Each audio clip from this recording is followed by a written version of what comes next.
Hi everyone, I'm Airier, and today we're going to look at the next part of Star Wars with Warhammer 40k, Episode 23, The Cost of Honor. Last time around, we got closer to giant stompy robots. This time around, I'm really hoping we have giant stompy robots because it's a complete geek thing for me, but I like giant robots. And in 40k, we have knights and titans, but we're not getting the titan yet, so we're getting a knight, and I'm really hoping it's right now because I want that man. Yes, again, it's a geek thing for me. I'm geeking out, and I'm completely okay with that right now because we might actually get it. You guys know the deal. Link below video. Hit it up. Let's get started. The greater maintenance base. Oh, so we are going back to the mech scenes. Unless we're going back to Murder Barbie instead, which would also be cool. She hated this. She really hated this.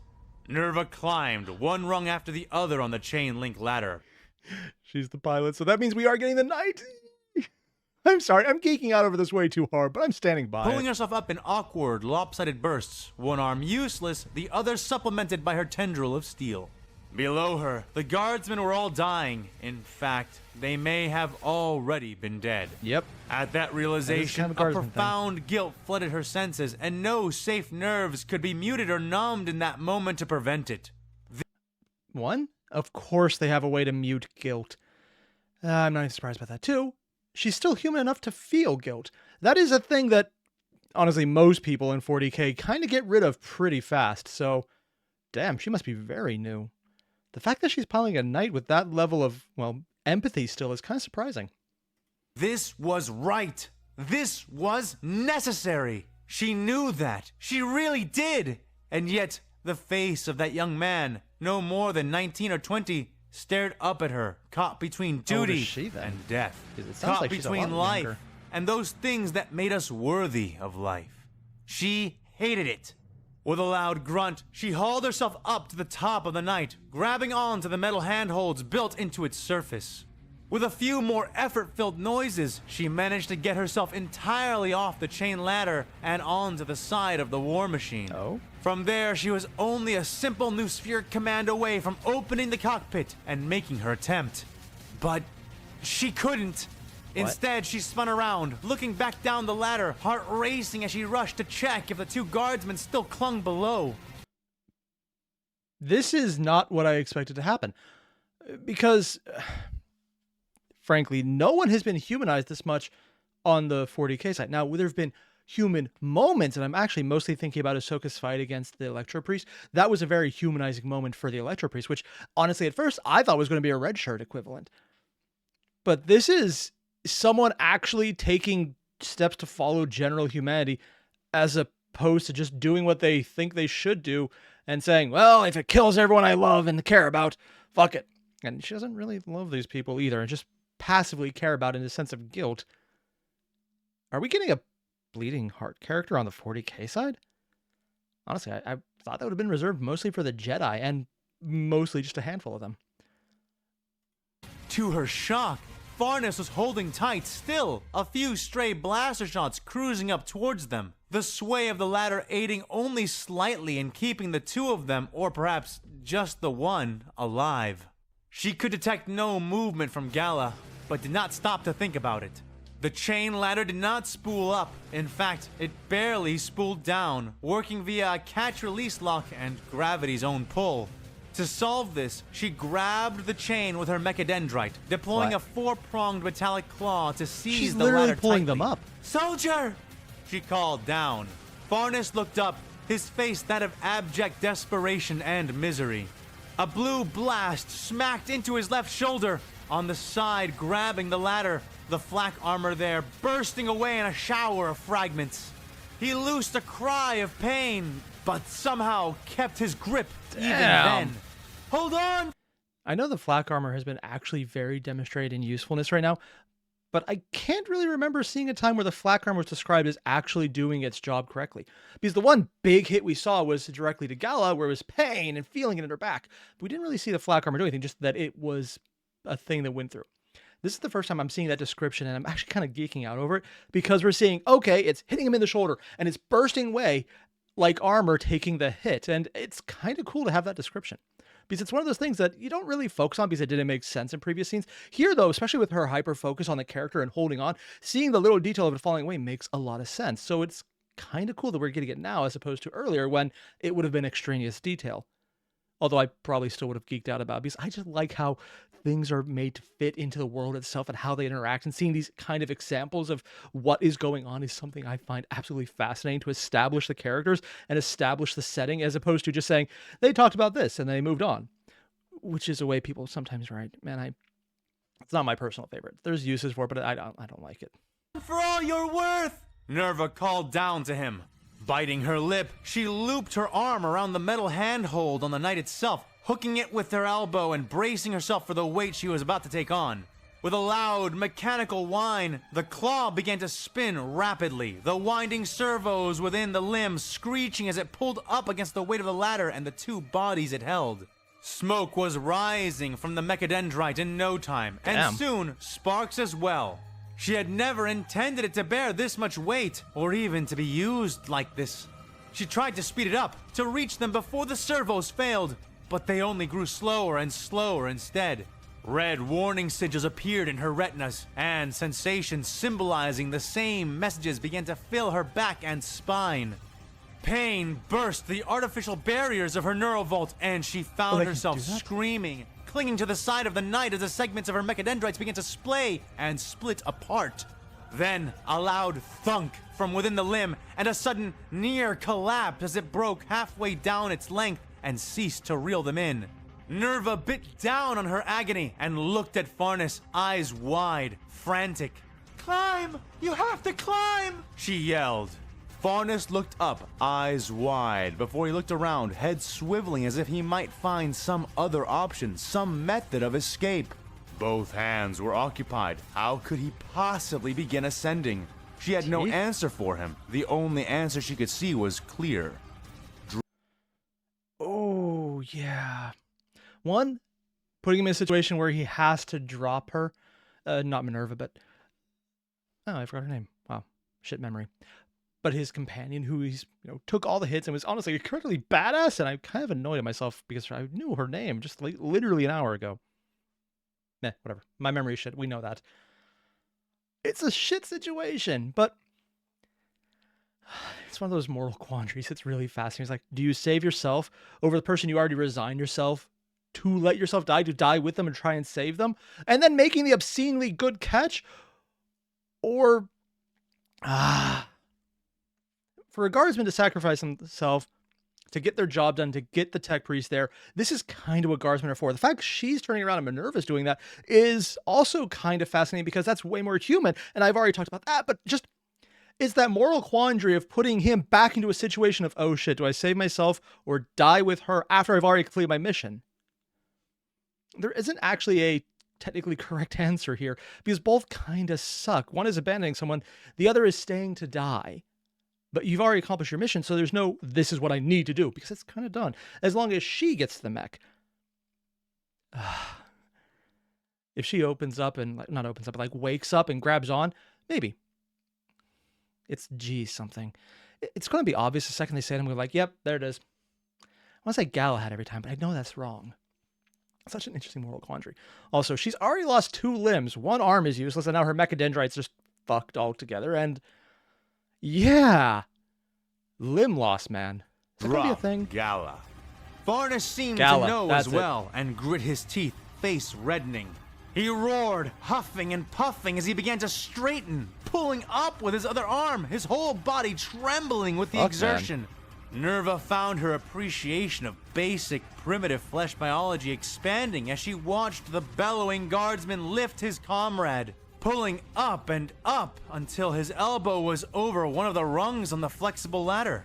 He slid it in and gasped, releasing the weight and allowing the chain to take the strain from his muscles. Then, panting and sweating all the while, he released his pained, stiff grip on the ladder and moved his hand up by 1 rung. All of that for 1 rung. It simply was not going to work. But Farnes tried anyway, breathing for a few moments as he got ready to slide his elbow back out from the rung that held it and force Gala's unconscious body up 1 more step. He nearly began his next attempt when a blue bolt sailed past, missing him and Gala, but striking the ladder. Ooh! One side lost all attention, and Farnes cried out, swinging wildly on the remaining portion of the chain ladder. The swinging made Nerva grunt in pain as it pulled against her broken mechadendrite. Yeah, her she's arm still and there as elbow well. ached, yet still she clung, watching the chain links that supported mechadendrite. all of Gala and Farnes' weight weaken and begin to stretch. You have to drop her! If you don't let her go, you'll both... And then the chain snapped. Time died for a couple of impossible moments as the weakened link distorted and broke. Farnes' face was pain and fear and false hope. And before Nerva's very eyes, those things melted as possibilities ceased, and he fell. No! She screamed into reality and the noosphere both. In desperation, she moved without... Ooh. Ooh. Okay, before we had a really epic soundtrack and it's like really hyping it up, and it's like almost a classical bent there with a little more of the modern beat. Like just hear that in the background. Very eyes. Drop her! If you don't let her go, you'll both... And then right here it switches out and it's a little quieter in the background. And then it goes full metal. Holy shit. From a music design, it's like really hyping up the drama, the intensity of it. It fits. But then the switch is like, oh shit, something badass is about to happen. ceased. And noosphere both. In desperation, she moved without thinking, reaching her wounded arm out of her sling, reaching out with a limb of burnt servos and torn muscle. Immeasurable pain tore through her as she performed the act.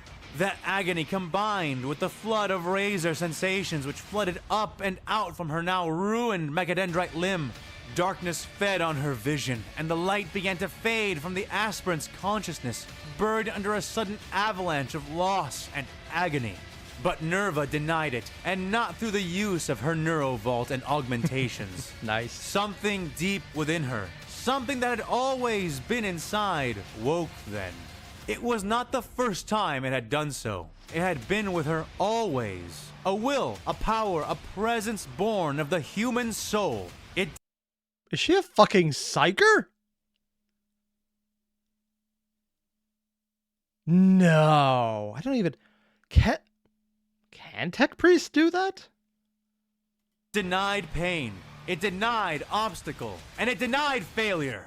There was a loud noise, and all around her shook and quaked like a god shaking the foundations of the world.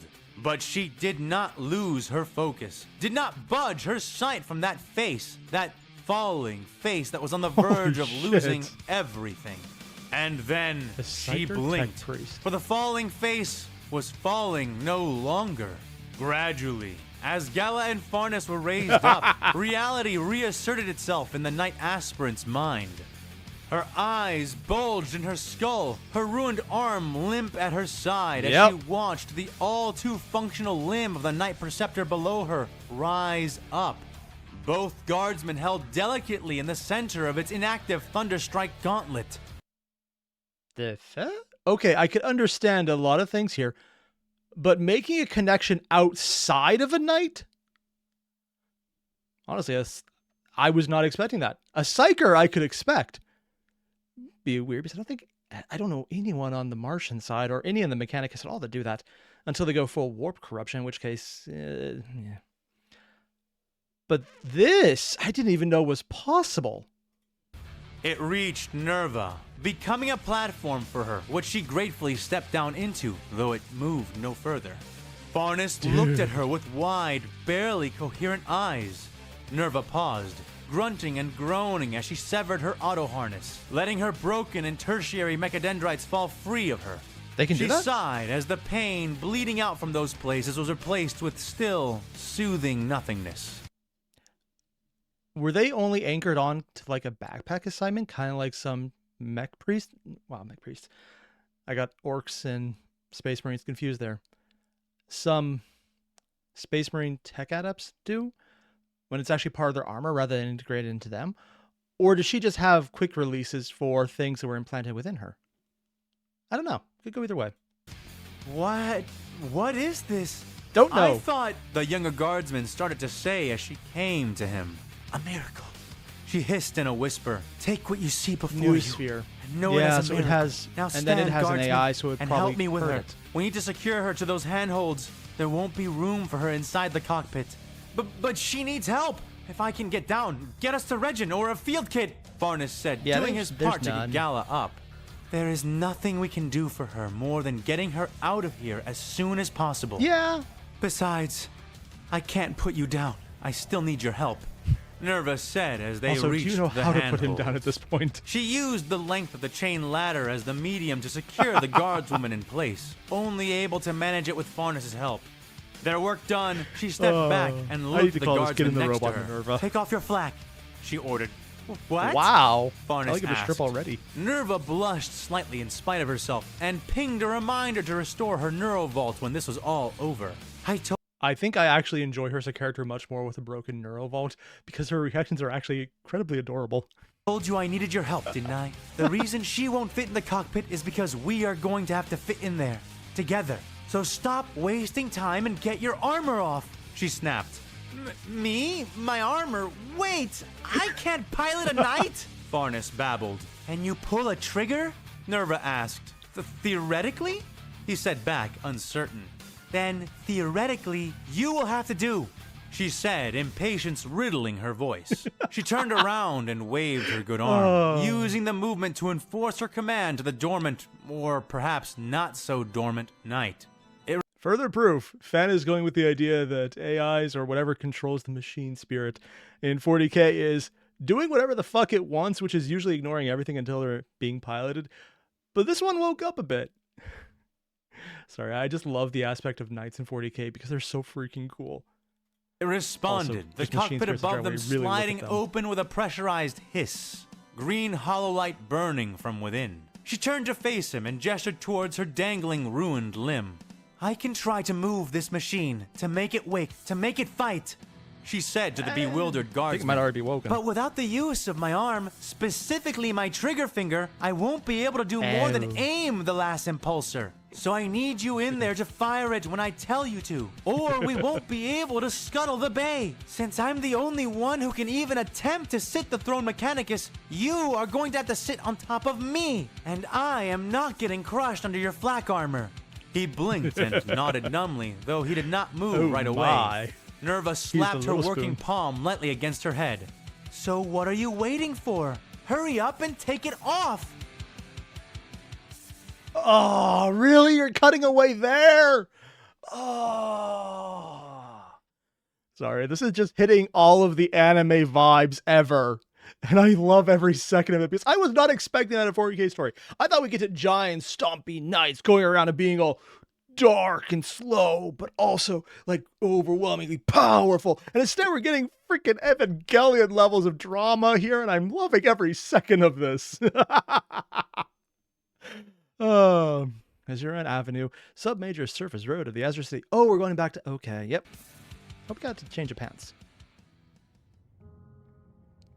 Audio change, too. Kambir felt like he was falling.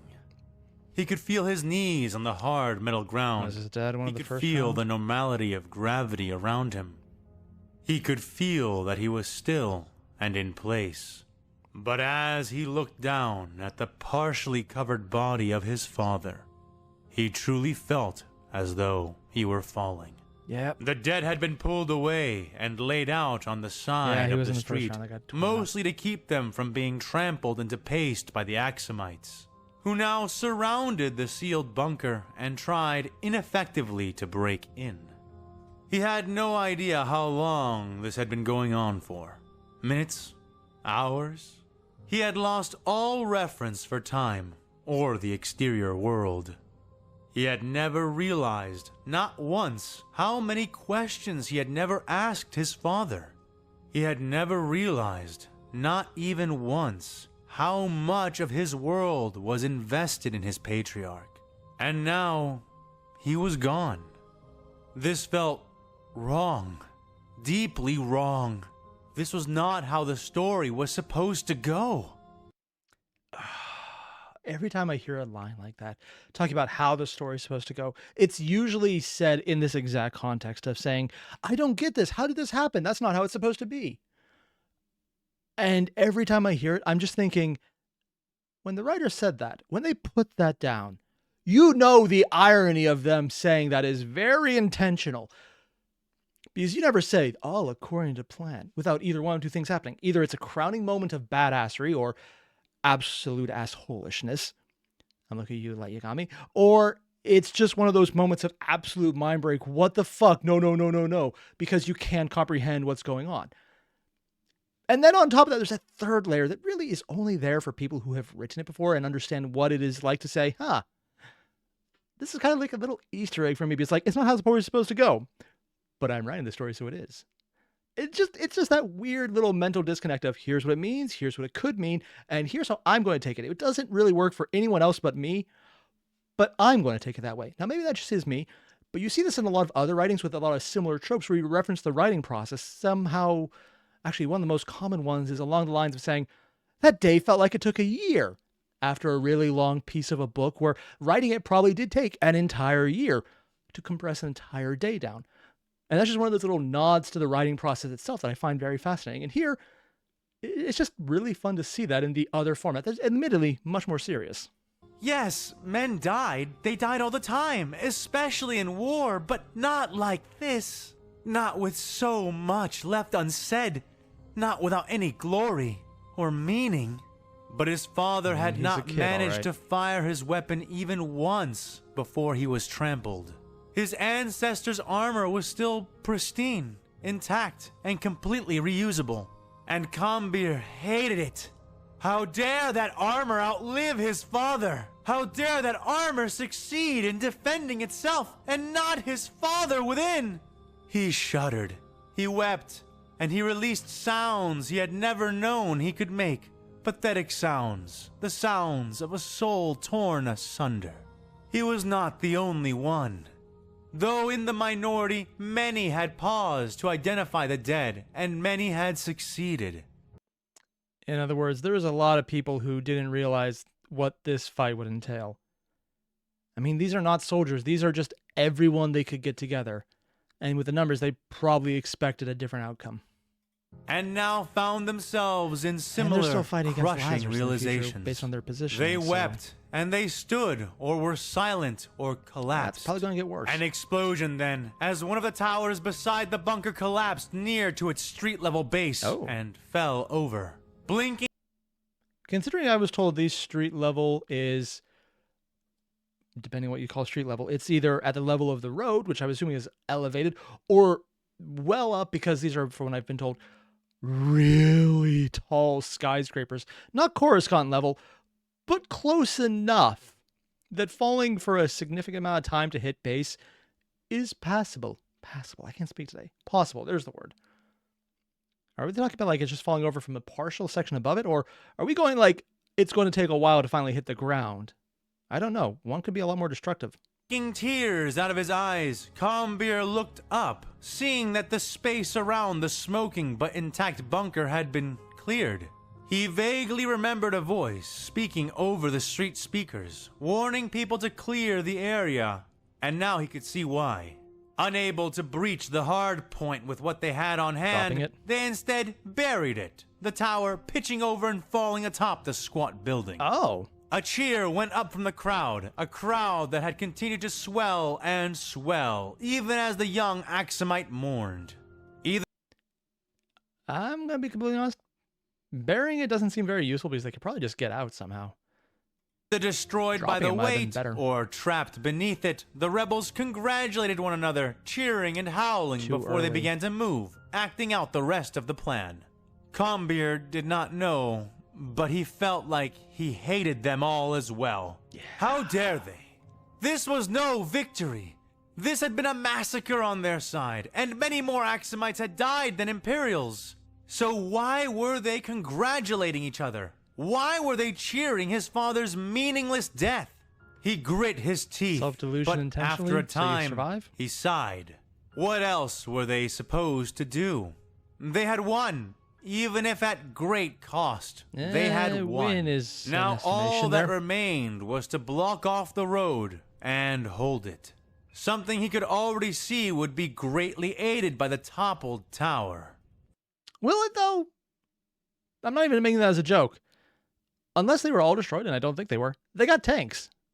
You know, treads. They could literally just go over piles of rubble. And if the durability is anything to go by, they're probably going to be fine going over significantly destroyed rubble that won't probably breach it. Which had kept most of its shape and integrity, even laying sideways across the entire avenue. Sure enough, soon he and others had Why don't been they just drive asked to through it? help reinforce the building, to help prepare for their interdiction. He did so, working listlessly, its but shape, effectively, jeez. as he helped to carry components, crates, Strong and road to barricade hold it up. materials from one of the lifts leading down further into the city to the tower they were fortifying. He still felt like he was falling, still felt despondence devouring him to protect him from sorrow switching to and rage hatred. now or later? But when he spotted some of the men hauling in a large deflector shield array, his torrid thoughts were disrupted. Oh? It was not the shield itself that prompted the response, though it had drawn his attention. No, it was one of the sweating men struggling under its weight that so disrupted his dour curse. Samael. The man was there, near the back of the array, helping to lift it and obviously struggling less than the men around him. Samael had taken off his long coat and work shirt, tying both to his waist as he hefted the huge machine with the help of the others around him. Damn. He had an unlit tube of the same weed as before protruding from his lips, and he did not seem to notice Combeer until the axomite began to draw closer. The youth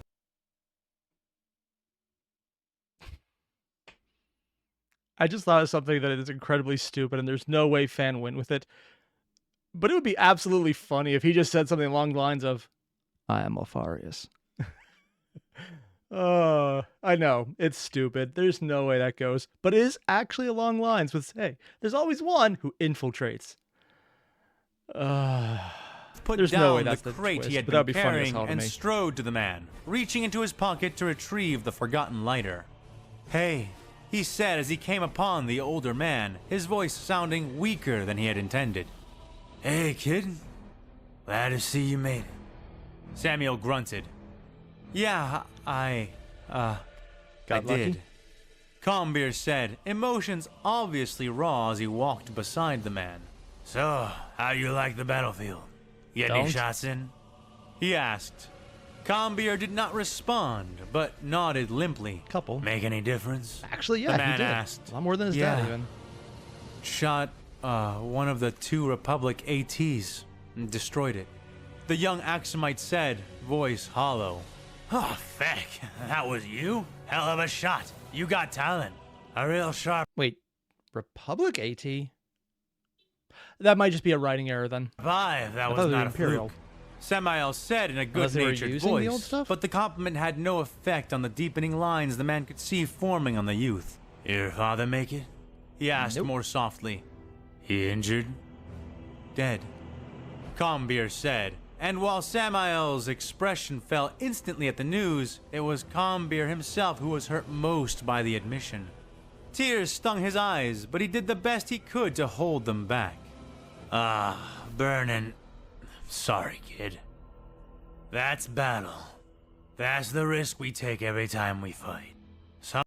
Yeah, and that just confirms he's not someone who's just a worker.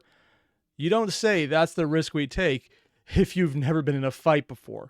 Also, I love how they're showing that he's really used to this by comparison to Combeer, who is not. And we're getting all the perspective of someone who has no idea what the fuck they're into. Also proving his mom was completely right. Sometimes the fight chooses us, but sometimes we choose the fight, and There's a we story bear the behind that. burden of its outcome. It ain't fair, kid, Burden of the outcome? but is life. Combeer knew That is a very specific phrase that only makes sense if you've won, but it turned out to be useless. Or you lost, but not so badly that you couldn't get back up from it. It's definitely not a clean win, whatever he's talking about. I have no idea what this guy's story is, and I'm actually very curious. Knew the man's words were true, but that didn't help him feel any better about it. He gave a grudging nod and drew out the lighter, showing it to Samael. "You forgot this," he said, holding it out. "Hands ain't free yet, kid, but light me up," the man said in response. Combeer did so, flipping open the lighter and putting the flame to the unlit end of the other man's cigarette. He never stopped, but he did take a deep drag of it, letting the smoke escape out his nose. They walked for a minute or so then, before either spoke again. "Hey, listen," the man said. "You got the talent, kid, but you don't have the heart. This planet is about to go up in fire. One way or the other. We're just hoping it still Axum when the fire's clear. This is gonna be one hell of a fight, but it does not have to be your fight," he said. Combeer looked up with wide eyes. It might be a bit too early for Combeer. Actually, not too early, too late, because at this point, the personal investment of his father dying, narratively, I don't think there's any way for him to really run away here until something worse happens to break him. And I don't think he's so broken yet that would be a thing that would come up. Also, he has plot armor from at least some pseudo force usage. So there's that. Also, I would like to say plot armor with the very intentional plot right here, because he's not a full Jedi. So it's probably a lot less armor than normal. There we go. "How can you say that? This is my home. This is where you and presumably your mother and father have lived all your lives, right?" Yep. he asked. The axomite nodded. "And that just changed," he said, his words hard. "Win or lose, Combeer, you're never getting back what you had. Your father is dead, and death gives back nothing. Win The irony that death gives back nothing, but unfortunately on the 40k side, that is very much a thing. And no, it gives back a lot. Usually more power to the 40k parasites. Yeah. Also the chaos gods too, but details. More importantly, technically there's also the force, which does actually bring back force ghosts, but that's so incredibly rare to know that I'm not surprised he wouldn't know that. Does make me think he's not 40k though. Even though they are describing him as this, he's definitely not Alfaris. What is his story? He's definitely fought before, but this is at a time period where I don't know, and I don't think he's a canon character. I thought he was an OC.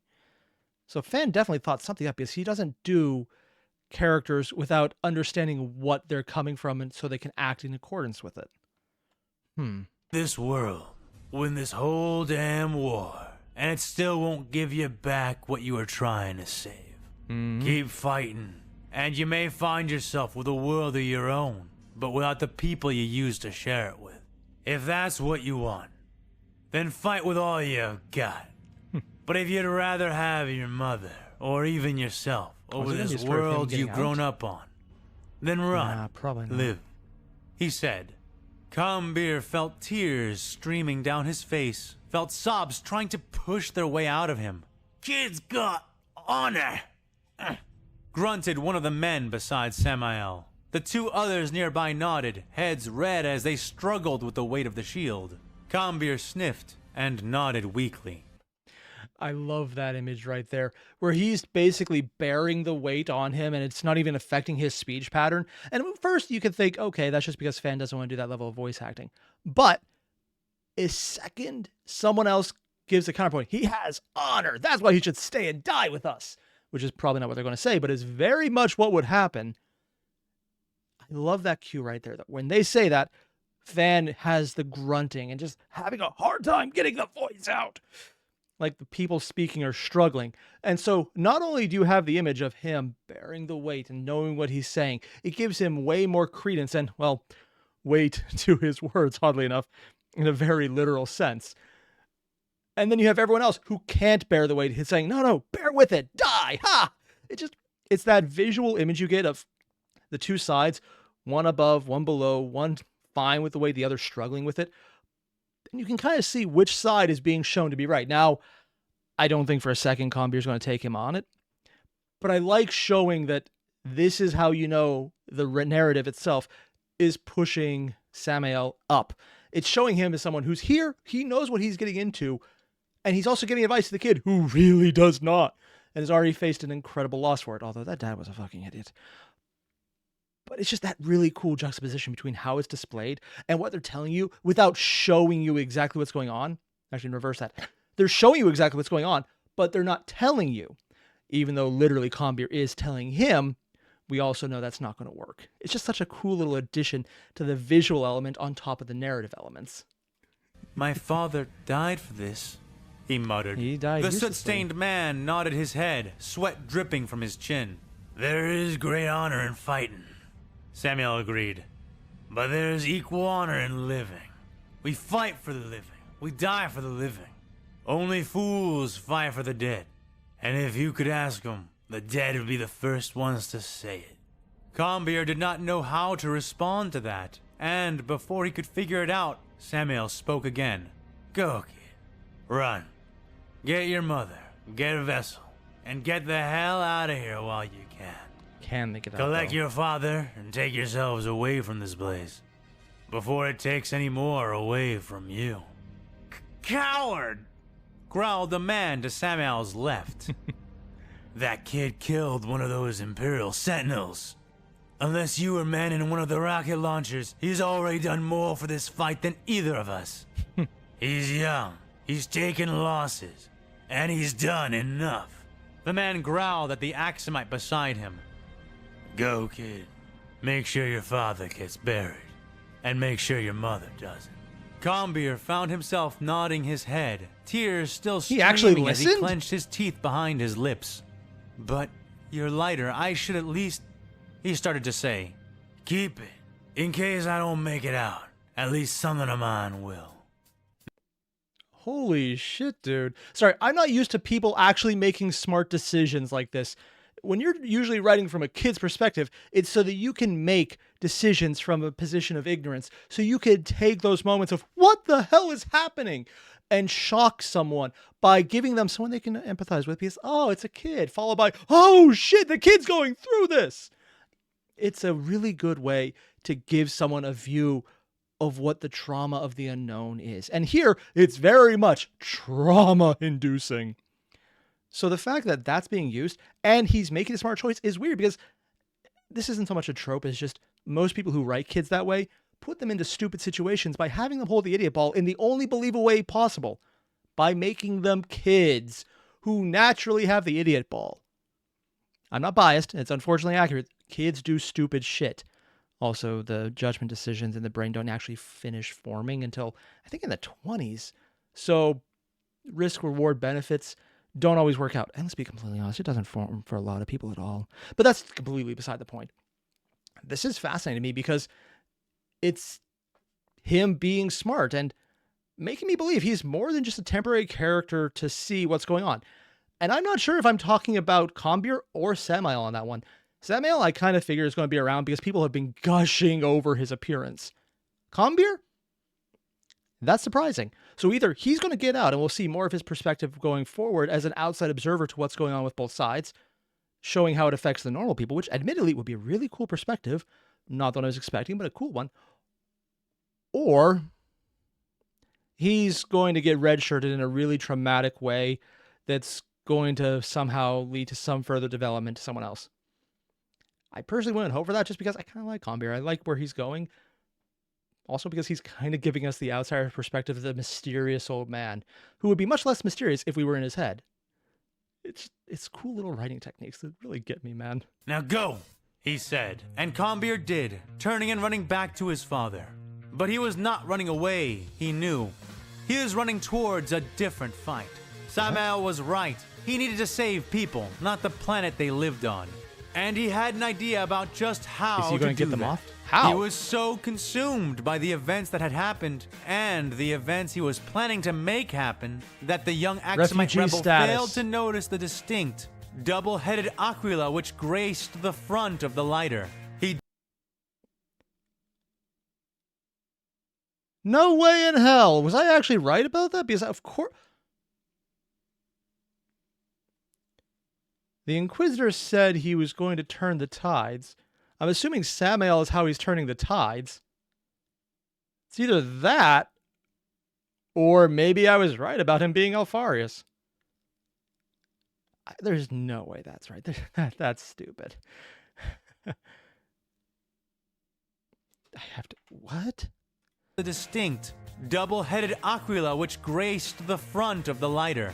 He did not notice, nor could he even read the alien inscription engraved beneath those spread wings and borne talons. There is no place for the weak-willed or hesitant. Only by firm action and resolute faith will mankind survive. No sacrifice is too great, no treachery too small. Okay, so that just happened. I did just Google the words, and that's a quote from the Order Hereticus, so we've got someone who hunts down psychers, mutants, and heretics talking to a person who is essentially an unregistered psyker and not killing them. Also, is this the plan that came in the beginning of the last episode where they're turning the tide in the favor of Star Wars to try and collectively build morale to show that they need to ally together on the 40K side? Or is this a different person who's opposing everyone? What is going on? Because I don't think there's a lot of people on the 40K side in the role of Inquisitors who do undercover work. I thought most of them were big into the favor of, fuck you. Fuck you. Fuck your planet. Could I be wrong? I mean, partially because the planet thing is actually just mostly overstated because it's funny for a meme, but it does happen. I have no idea what's going on right now, but I love the fact that we got that little confirmation, just showing like, yeah, I'm giving you a warning, kid. Take my ladder. And that has to be intentional on Samuel's part, and he's telling someone to survive and not be there. What is going on? Because my initial assumption is, again, he's working with the Chaos Source. The Renegade Inquisitor to do one thing. But it almost looks like that might not be the case because he seems way too sane. Can Inquisitors put on a face? Sure. They're essentially people who have a 20 in charisma. Will it work? Yeah. I just really want to find out what the hell is going on right now because this is cool. Also, I guess the biggest takeaway would be no one in 40K side would know what death sticks are, and no one on the Star Wars side knows what tobacco is, apparently, because they thought it was death sticks. I kind of liked how that was just one of those little things to show, like, hey, yeah, he's not from here. Just kind of fascinating, man. I need to know more about this. And yeah, I see why the 40K side, and specifically Samael, is just so cool, because he's setting things up in a way that you're not really expecting. And I really want to see where this goes. If you haven't already, link below to the original video. Hit it up. And I'll see you guys in the next one. Adios.